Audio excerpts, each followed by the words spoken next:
Why did Johnny Carson spend his last years completely alone, hidden away from everyone? He was the most popular late-night TV host in America, and millions of people absolutely loved watching him every single night. Back in 1992, an incredible 50 million people sat down and watched his very last TV show episode together. But right after that final show ended, something strange happened. He just disappeared from public view completely. There were no interviews with reporters, no comeback appearances on TV, and he basically had no public life anymore at all. So why would the most famous person on television suddenly disappear and live in total isolation, all by himself? That's the big mystery we're going to explore and figure out together today. When Johnny died on January 23, 2005, his family didn't hold any public memorial service that people could attend. Starting from the 1980s all the way until he passed away in 2005, Johnny Carson lived quietly in his beautiful beach house in Malibu, California. He saw fewer than 20 different people each year, not counting the people who lived in his house with him or worked there. You're probably wondering how this could even be possible, right? After all, Johnny was the main host of NBC's famous Tonight Show from 1962 all the way to 1992. That's a full 30 years of always being in the spotlight and having cameras pointed at him constantly. How could someone so famous make absolutely sure that he didn't have to interact with many people at all? Especially when you consider this fact. During all those years on TV, Johnny interviewed more than 7,000 different guests on his show and filmed about 4,531 complete episodes in total. It's no surprise at all that Johnny Carson became the most recognizable and famous face on television during that entire time period. Everyone who met him said he was effortlessly charming, naturally funny, and incredibly easy to talk to and be around. But here's something not many people actually knew about him at all. That charming, funny person they saw on TV wasn't the real Johnny showing his true self. Or maybe it was. It's hard to say for sure. His producer at the show, a man named Peter LaSalle, started noticing something really disturbing and strange about Johnny's behavior over time. Peter realized that Johnny was basically wearing an invisible mask every day, pretending to be this charming, outgoing person who loved being around others. Peter watched Johnny switch personalities like flipping a light switch, going from being this energetic, super charming man on camera to suddenly speaking in a boring, flat voice and clearly just thinking about getting back to his comfortable couch at home. To Johnny, deep down inside, being a TV presenter and entertaining people wasn't his passion or dream. It was just a regular job he had to show up and do every single day. And there was a very specific reason why Johnny felt this way about his work, which we're going to tell you about very soon in this story. So every single time the cameras stopped recording and rolling, Johnny was already looking around for the quickest ways to avoid talking to people and get out of the TV studio as fast as humanly possible. Small talk with others? He absolutely hated it with a passion. He didn't even want to have casual conversations with any of the crew members who worked on his show, or even with his fellow colleagues and co-workers. Johnny would much rather sit alone in a quiet room doing crossword puzzles in a newspaper than do any of that social stuff. What about stopping to talk to his many fans who loved him? That was completely out of the question and would never happen. Johnny was so incredibly determined and serious about avoiding contact with people that he actually instructed the bosses at NBC to build and create his very own private exit door just for him to use. Every single night after his show, he would go home using that special exit, and his routine always stayed exactly the same without any changes. There were definitely times when his quiet, predictable routine got threatened and interrupted, like when he received invitations in the mail to fancy Hollywood industry events and parties. Johnny treated those event invitations as if they were heavy burdens or terrible chores he had to complete. He avoided going to them whenever he possibly could, and when he absolutely couldn't get out of going, he very reluctantly went and didn't enjoy himself. In a typical year, Johnny would only force himself to attend around 12 industry events total, while his competitor and rival Merv Griffin attended around 45 or even more different events each and every year. Johnny even had a specific excuse ready for not going to those fancy Hollywood events and parties. He would tell people that parties are really only for extroverted, outgoing people, and he much preferred to just go home and talk to his pet dog instead, not even to his own wife. What kind of man does that? Could this strange behavior be the main reason why Johnny ended up having 4 different marriages throughout his entire life? Was he constantly ignoring and not paying attention to the emotional needs of the women he married, both before he disappeared from the public eye and after he retired? His daily routine at home was actually pretty simple and boring.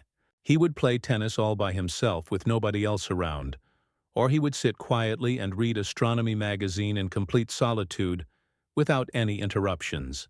In the afternoon hours, he would have very brief, short phone calls with Jay Leno, another TV host, and they would swap and trade jokes back and forth.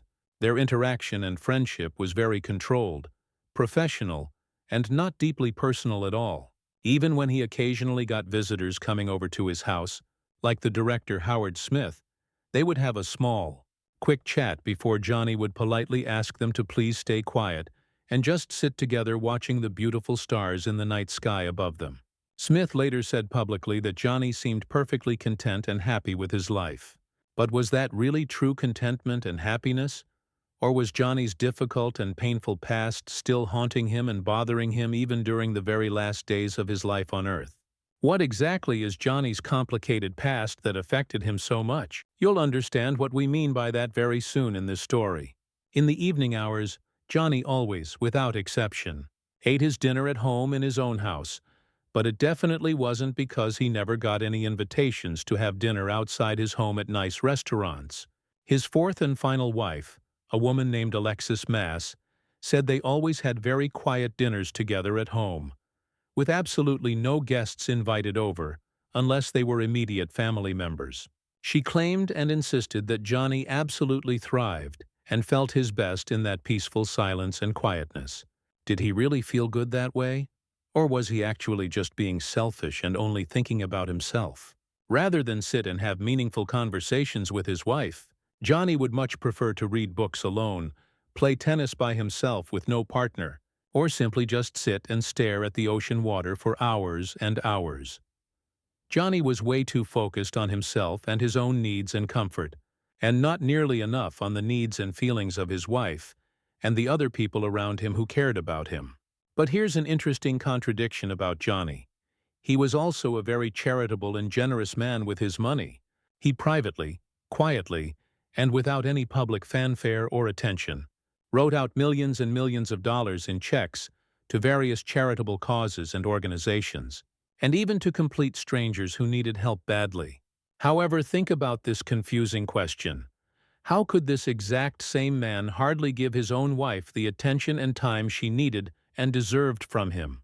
But it definitely wasn't just the women he married that he treated this distant way and ignored their needs.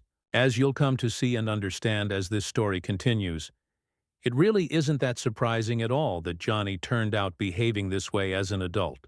When he was just a young boy growing up, he definitely wasn't like the other normal kids his age in his neighborhood. While all the neighborhood children played exciting baseball games and chased each other around laughing through the tall Iowa cornfields near their homes, young Johnny stayed inside his house reading comic books or practicing and perfecting complicated card tricks from a mail-order magic kit that he'd begged his parents to buy for him. At the young age of just 14 years old, he regularly and usually experienced terrible stomach-knotting dread and anxiety before any social interactions with other people. It was so incredibly bad and severe that when guests came over to visit his family at their house, he would actually crouch down and hide behind his family's big, upright piano in the living room. Sometimes he would just hide in the dark shadows of rooms and nervously shuffle playing cards over and over again, all just to avoid having to interact with the guests visiting. He absolutely had to hide and avoid people because if he got noticed too much by others and wasn't completely perfect in everything he did, he could get in serious trouble with his mother. His mother, whose name was Ruth, demanded absolute perfection from him and from all his siblings in everything they did. However, and this is really sad, She didn't actually think or believe that young Johnny would ever be capable of doing anything even close to being perfect or good enough. Just imagine for a moment letting a young child feel deep down like they can never be good enough, no matter how hard they try.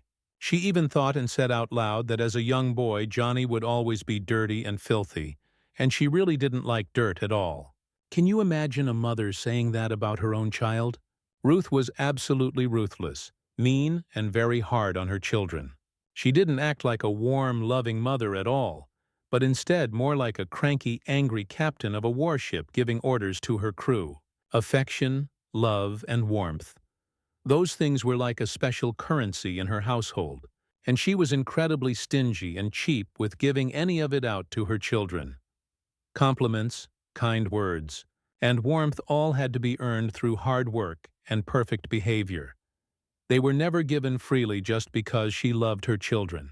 Even many years later, when Johnny became incredibly successful as a famous late-night TV host that millions loved, there were reports and rumors that she still ridiculed him and made fun of him cruelly. Could these reports and rumors possibly be true and accurate? Did she actually hate her very own son that she gave birth to?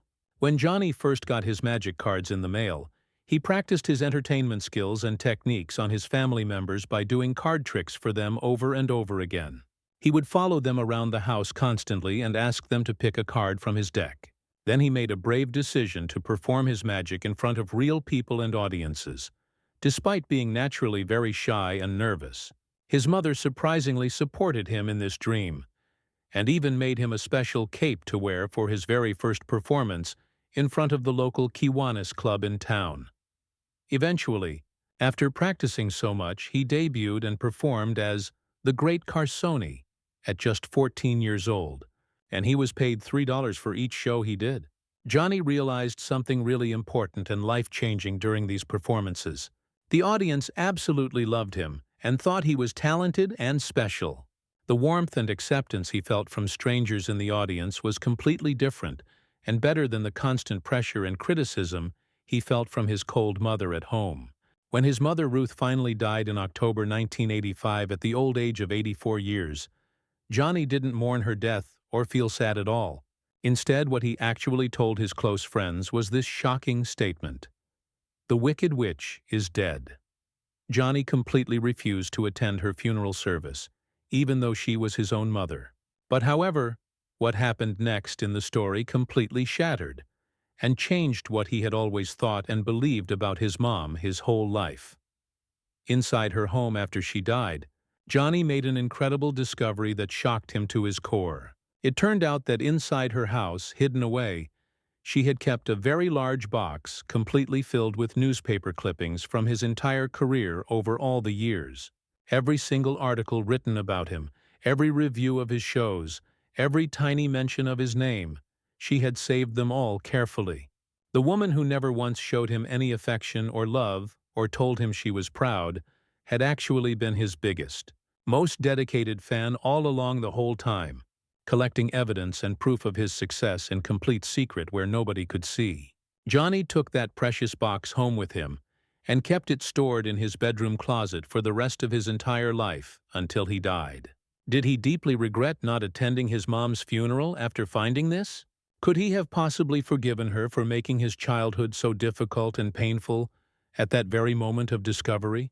Living in that kind of dysfunctional, unhealthy environment as a child completely destroyed Johnny's perception and understanding of people and how relationships should work. He would rather avoid people entirely than risk making a mess of an interaction and getting scolded or yelled at harshly. But deep inside his heart and soul, Johnny desperately wanted to be loved and accepted by others. He really enjoyed and felt good about the positive attention he got from doing his card tricks for people and making them smile. He made a decision that he wanted to be a professional magician when he grew up. Some reports and stories claim that his mother nastily and cruelly discouraged him from following this dream. These reports may not actually be true, though, because, remember, she secretly kept that large box we talked about before that contained all those clippings of articles about his progress and success. Or did she maybe discourage him at first and then have a change of mind and heart later on? Or perhaps she didn't want him to be a magician specifically, but was perfectly fine with everything else he wanted to do with his life. While he was serving his country in the United States Navy as a young man, he discovered something really surprising about himself and his abilities. He could actually do physical things really well and wasn't just good at mental tricks. In the Navy, Johnny showed everyone the strong ability to engage in fights and win during physical combat and boxing matches. He was an amateur boxer while in the Navy, and out of his total 16 fights in the ring, he only lost one single fight. The rest he won. So the U.S. Secretary of the Navy, a very important man named James V. Forrestal, asked Johnny if he wanted to stay and remain in the Navy as a career for his whole life. But Johnny clearly said no, and revealed to him that he wanted to be a magician instead when he got out. Forrestal must have been completely stunned and shocked by this answer from a good boxer. So he asked Johnny to perform and show him a magic trick right then and there to prove his skills. But Johnny didn't just wish and hope to become a magician someday. He actually had real skills and talent for it already. Johnny was completely able to amuse and entertain Forrestal with his impressive tricks and make him laugh. From that amazing experience and interaction, Johnny realized something super important about himself and his future. He thought, if he could entertain and amuse someone as cranky, serious, and sophisticated as Forrestal was, then he could definitely entertain absolutely anyone in the world. Then he made a surprising decision that changed his path. He wasn't going to be a magician anymore after all. That dream was over. He was going to be a comedy writer instead, writing funny jokes for other people to perform. To achieve this new goal, when he attended and enrolled in the University of Nebraska in 1946, he chose to major in journalism as his main subject of study. Writing comedy would allow him to entertain people and make them laugh without really having to interact with them face-to-face or in person. However, just some months into his journalism program at college, Johnny suddenly switched his courses and changed to studying speech and drama instead. Why the big change of heart and plans? Johnny didn't want to write comedy anymore for other people. He decided he was going to be a radio performer instead, using his own voice on the air. There was a very specific reason for this change of plans, too. Johnny had begun to perform his magic tricks for money at various events and parties. He was making about $25 per show that he did, and he wanted a career that would give him a feeling close to that wonderful feeling of performing.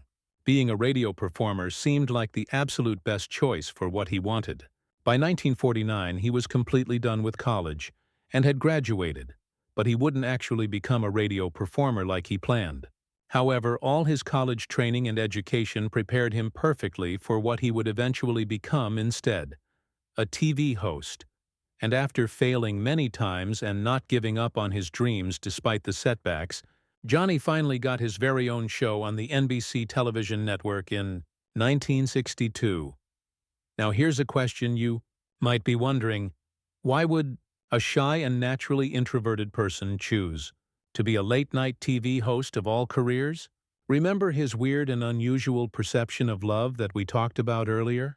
Since he got the love, warmth, and acceptance he wished he had gotten in his childhood from his mother, from audiences watching him instead, Johnny was completely hooked and addicted to that feeling. But there was a serious problem with this setup. He was completely unable or unwilling to even try getting that same kind of love from the women he married throughout his life. He didn't even look for it or seek it out from his 3 sons that he had by his first marriage either. Just like his cold mother did to him when he was growing up, Johnny treated his own sons with a cool, distant indifference and didn't show them warmth. How incredibly sad is that? Johnny became the very thing he resented and hated most about his own childhood. However, it wasn't that he didn't care about his sons at all, or didn't love them in his own way. They are actually even among the main reasons why Johnny doesn't want to be out in the public eye anymore. Stick around and keep reading to see what we mean by that statement. There was another important reason Johnny chose to become a TV host for his career. The specific format of The Tonight Show allowed Johnny to have the comfortable illusion of interaction with others without real intimacy. The show became his personal therapy session, a way to escape and run away from the trauma of his difficult childhood. The talk show was set in a controlled, safe environment where he had power. The interactions were scripted ahead of time and the outcomes were predictable and safe. No surprises. Johnny simply wanted to eat his cake and have it too, to be around people while not really being truly with them emotionally. However, despite this working for a while, Johnny was secretly planning to leave everything behind when the time was right for him to exit.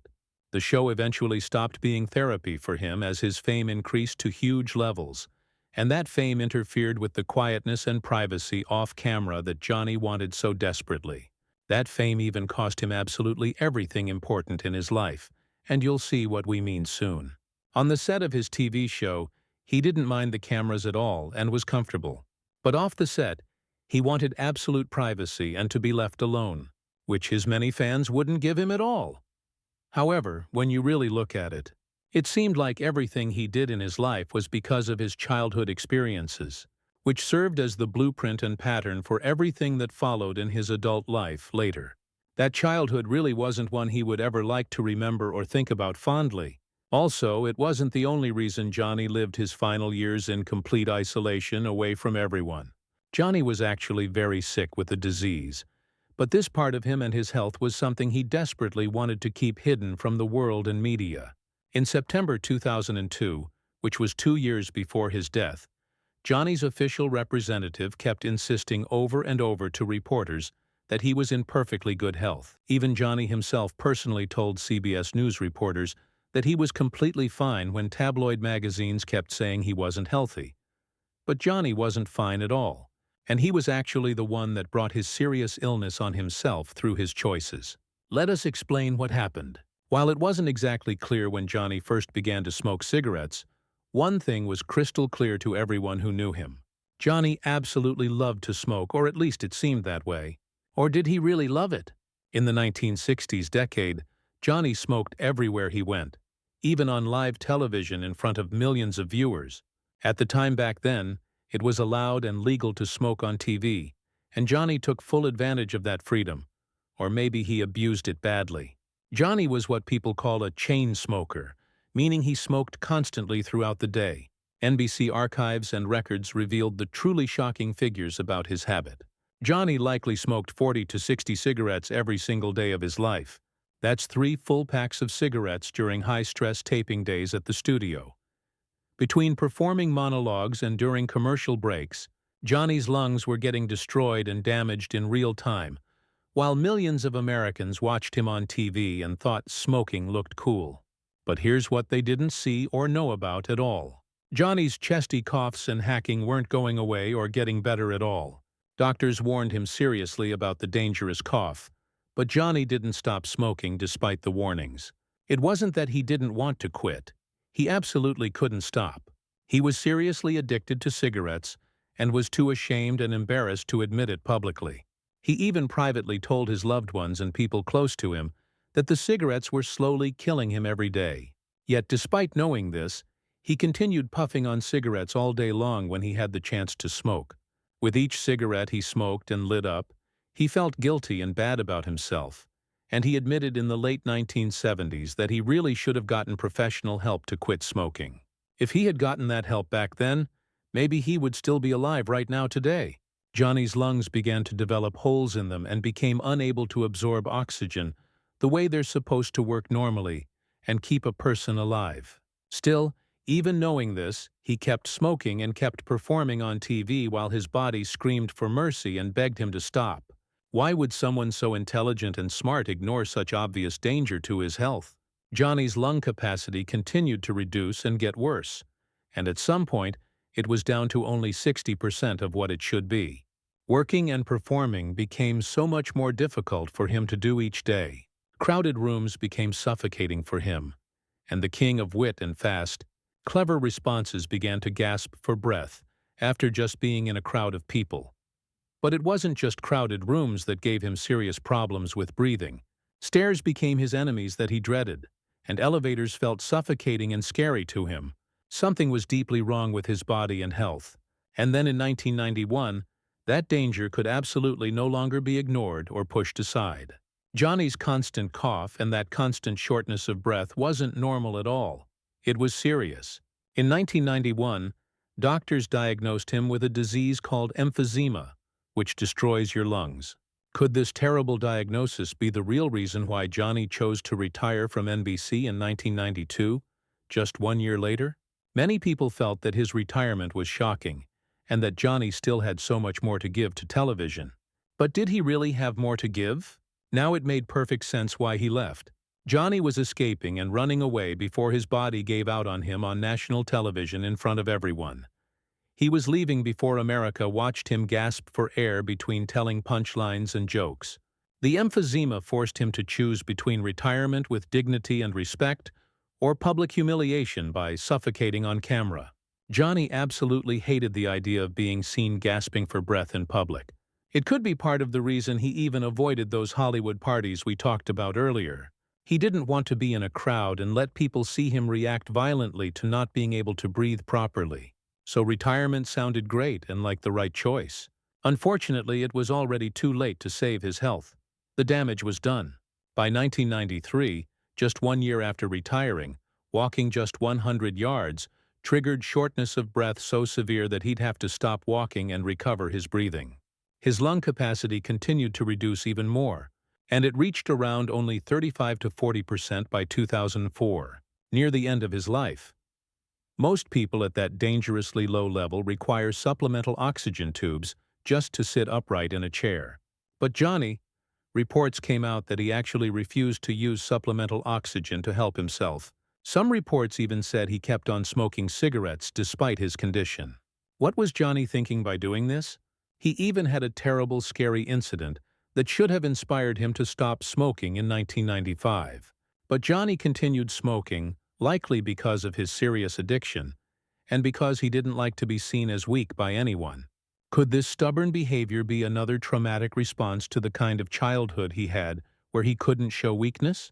So despite his failing health getting worse every day, Johnny kept up appearances to everyone that he was perfectly fine and healthy. But between 1999 and 2002, he was hospitalized multiple times for heart attacks and pneumonia complications, and it kept getting worse. By 2004, Johnny required 24/7 oxygen therapy every single hour of every day. That means having constant tubes in his nose, constant awareness of his mortality, and that he was dying, constant limitation on every movement, every activity, every single moment of his life. Johnny, who kept on insisting and saying publicly he wasn't sick, finally admitted privately that he was living on borrowed time.